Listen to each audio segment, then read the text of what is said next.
আজকে ছিল আমার একটা ফ্রেন্ডের ভাইজির জন্মদিন, তাই জন্য রেডি হয়ে গেছিলাম। এই চুড়িদারটা আমার খুবই পছন্দের ছিল, খুবই সুন্দর ছিল চুড়িদারটা। চুড়িদারের সাথে ম্যাচিং ইয়াররিংস আমি ভেবেছিলাম পাবোই না, তবে আগের দিন গিয়ে পুরো ম্যাচিং একটা সুন্দর ইয়াররিংস পেয়ে গেছিলাম। আমি রেডি হয়ে গেছিলাম 7:15-র দিকে। দিশার বিদিশাও আমাদের বাড়িতে চলে আসে, আর এদের তারপর দোকানে চলে গেছিলাম ওর গিফটটা প্যাকিং করতে। ফটো ফ্রেমটা ভীষণই বড় ছিল, 26-34। ওর অন্নপ্রাশন থেকে 2 বছর পর্যন্ত সব ফটোগুলো কোলাজ করে ফটো ফ্রেমটা করেছিলাম।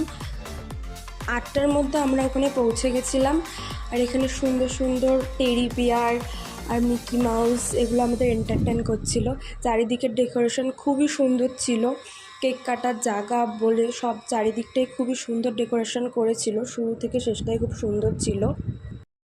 তারপর সবাই মিলে স্টলে বসে একটু মোমো খাচ্ছিলাম। এত গরমে মোমো খেয়ে সবার জিভ পুড়ে গেছিলো।